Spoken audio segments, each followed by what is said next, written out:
बात राज्यसभा के चुनावों की। आज आपको बता दें कि 8 राज्यों की 19 राज्यसभा सीटों के लिए वोटिंग हो रही है, मतदान हो रहा है। और जो सबसे इंटरेस्टिंग मुकाबला है वो राजस्थान, मध्य प्रदेश और गुजरात में है।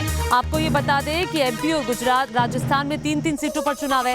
एमपी में बीजेपी के साथ एसपी और बीएसपी भी आ गई है। ये बड़ी जानकारी निकलकर सामने आई है।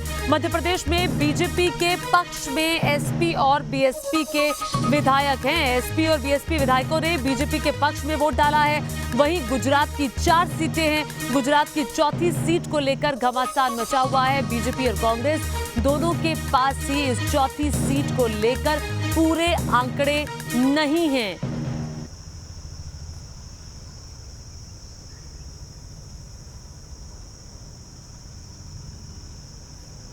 और इस वक्त हमारे साथ पूरब पटेल जुड़ गए हैं गुजरात से। सीधे पहले मैं पूरब का रुख करते हुए, पूरब, बहुत ही इंटरेस्टिंग मुकाबला गुजरात में होता जा रहा है। अभी की स्थिति बताइए, क्या है?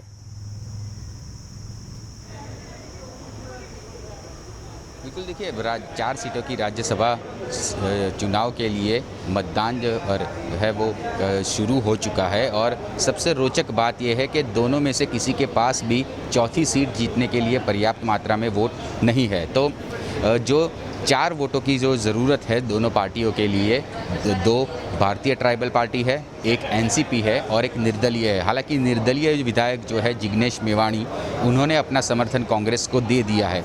एनसीपी ने ये बात कही थी कि हम भारतीय जनता पार्टी को अपना समर्थन देंगे, लेकिन फिलहाल वो भी तय नहीं है। जो विधायक है कांधल जड़ैया, उनसे बात हुई तो उन्होंने कहा कि वोटिंग मेरा अधिकार है, मैं अभी किसी से कहूँगा नहीं कि किसके पक्ष में हूँ।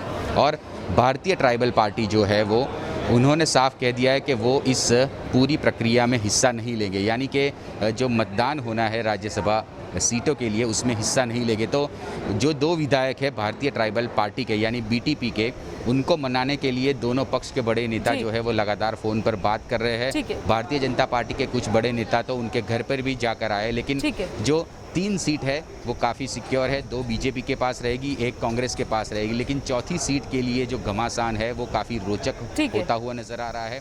अब पूरी जो प्रक्रिया है, यानी कि देखना होगा कि क्या होता है। आज नजर बनाए रखिएगा, आप नजर बनाए रखिएगा। लाल सिंह फौजदार भी हमारे साथ जयपुर से जुड़ गए हैं। लाल सिंह, राजस्थान की राज्यसभा सीटों के बारे में विस्तार से जानकारी दीजिए।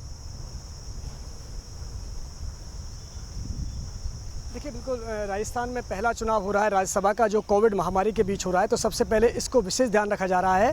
तमाम विधायकों की जो बसें आ रही हैं उनको सैनिटाइज किया जा रहा है। और पहली बार राज्यसभा के चुनावों में राजस्थान में ऐसा हो रहा है जब हर विधायक को अलग पेन दिया जा रहा है। इसके साथ ही तमाम विधायक जब अंदर जा रहे हैं तो उनको सैनिटाइज किया जा रहा है। सोशल डिस्टेंसिंग की पालना की जा रही है।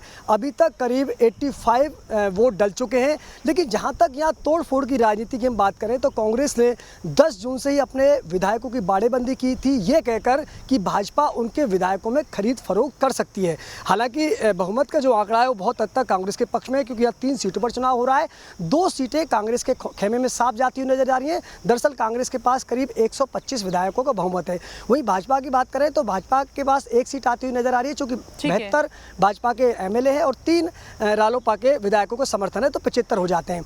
लेकिन सबसे जो हमने देखा भी है कि अपने विधायकों को लेकर कैसे रिजॉर्ट की राजनीति भी चली है। अपने विधायकों को इंटैक्ट करने की कोशिश दोनों पार्टियों की तरफ से की गई। अब सीधे मैं मध्य प्रदेश में दीप्ति का रुख करना चाहूंगी। दीप्ति, आप बताइए, यहां से तो खबर आ रही है कि बीएसपी और एसपी के विधायकों ने बीजेपी के पक्ष में वोट डाला है। बिल्कुल ज्योति, यहाँ पर बीएसपी और एसपी के विधायक 2 दिन पहले ही जो बीजेपी की बैठक हुई थी विधायक दल की, उसमें यहाँ पहुँचे थे। और ये पहले ही तय हो चुका था जब मध्य प्रदेश में सरकार बदली थी कि सपा और बसपा दोनों जो है बीजेपी को समर्थन देंगे। यहाँ टोटल जो है विधानसभा की सीटें 230 हैं, लेकिन इस वक्त जो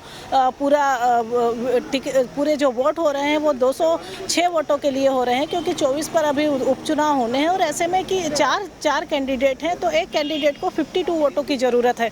और अगर इस गणित के हिसाब से भी हम देखें तो बीजेपी के पास अकेले खुद के विधायक 107 हैं, तो 2 सीटों के लिए उसे 104 वोटों की जरूरत है। तो अभी दीप्ति, आप नजर बनाए रखिएगा।